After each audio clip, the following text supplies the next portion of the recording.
Speaking to parents of young children, this debate on Bill C-35, the Canadian Early Learning and Childcare Act, is about you and the type of support you need from your government while your children are preschool age. You will find that the Conservative caucus and the majority of the House supports this legislation at this stage. But you will also find two competing visions for the future of childcare in Canada. The Conservative vision flows from our belief in small government and big citizens. We respect the agency of parents to make the childcare decisions that meet their individual needs.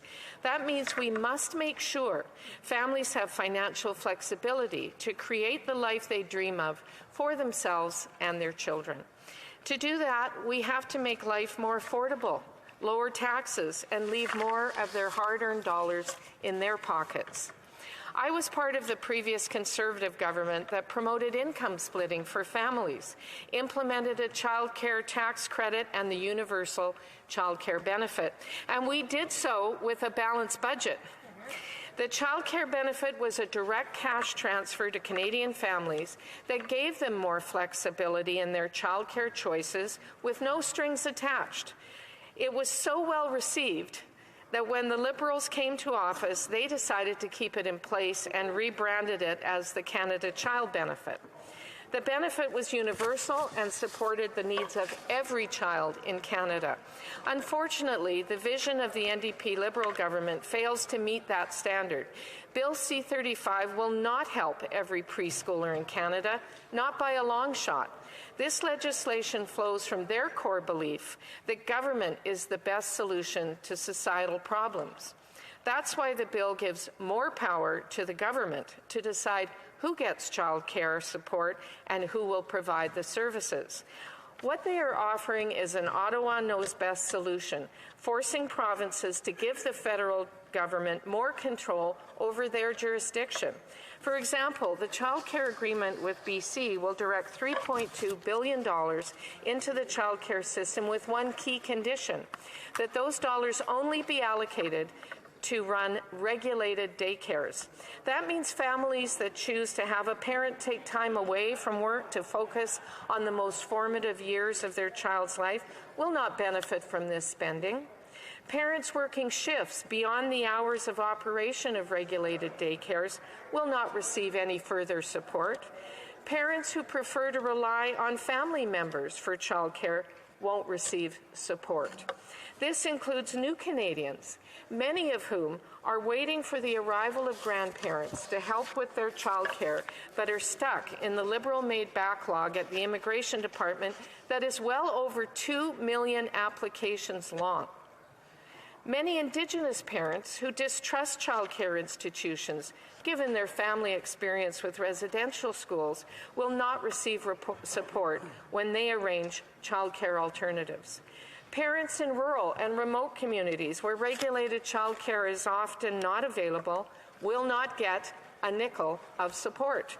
And for those who are able to align their schedules to benefit from this program, they may have to wait years on a wait list.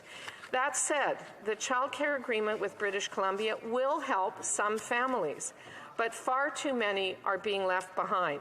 After 8 years, I expected an inclusive childcare approach from the Prime Minister because, after all, it's 2023.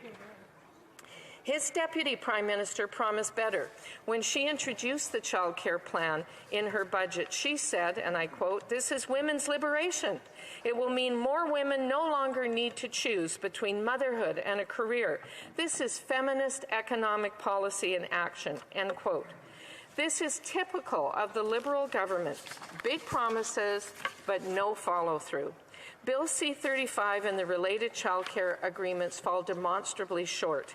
Instead, the Liberal government implemented a program, frankly, straight out of the 1970s, when women were generally limited to typical 9-to-5 jobs. Speaking as someone who was a single mother for 4 years following the death of my first husband, and as a woman who raised 4 children with a career in law and politics, this program is certainly not feminist economic policy. I don't know where the Liberals have been for the last 50 years, but while women have been breaking the glass ceilings of every industry and every realm of life. Have they really noticed? Women are leaders in the military, policing, medicine, aerospace, engineering, mining, and resource extraction. They're on the cutting edge of research and development. They are bolstering our food supply chains as agricultural producers. They are manufacturing the cars we drive and designing the transit systems that we rely on. Many women are taking up jobs in the skilled trades, helping to construct the homes and highways that we need to build up our great country. Women are thriving in industries that were once male-dominated, and they need flexible childcare options that meet their needs. The idea of a national childcare program is a recycled Liberal election promise from the 1980s, but it doesn't seem to have evolved with the times. John Turner promised the program in 1984 and 1988, but couldn't win a mandate. Jean Chrétien made a similar promise in 1993, but failed to deliver the program despite having successive majority governments. Liberal leaders ever since, including Martin, Dion, and Ignatieff, all made similar promises, but never got it done.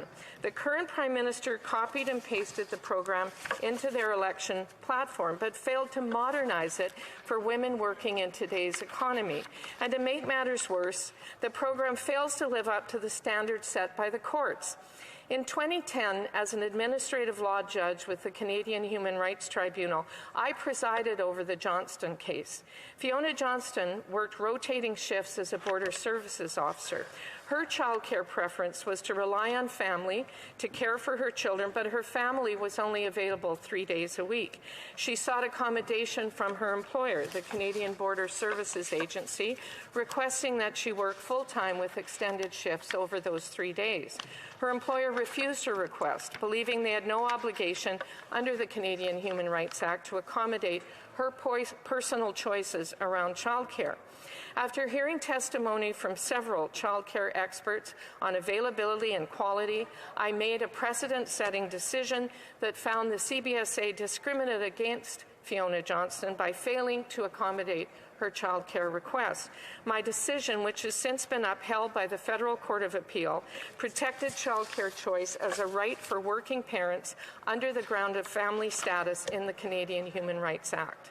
I would hope that a national childcare program would reflect the ruling of the court by supporting the childcare choices of all Canadian parents, but sadly it falls short.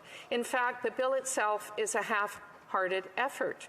After 8 years to get it right, after 8 years when they could have gotten it right, most of it is inconsequential. A lengthy preamble, a declaration, and some guiding principles make up most of the bill. The one thing the bill does is establish an advisory council to advise the Minister of Families on childcare going forward. I have 4 pieces of advice for this council to consider to help families take control of their childcare choices. First, find solutions that help all parents in the modern economy. Second, empower parents to make childcare choices that suit their needs. Third, refrain from dictating to provincial governments how to deliver those services. After 8 years, it's difficult for other orders of government to take the federal government seriously when they can't even issue passports or process visa applications. And fourth, find ways to give families more financial flexibility to build the lives they want. The Liberals can start by axing their plan to triple the carbon tax. They can rein in government spending that is driving high interest rates and inflation, which is the cruelest tax of all. To conclude, Conservatives will vote to send the bill to committee and will seek to amend it with a clear objective, to make sure the National Child Care Program respects the choices of all Canadian families. Thank you, Madam Speaker.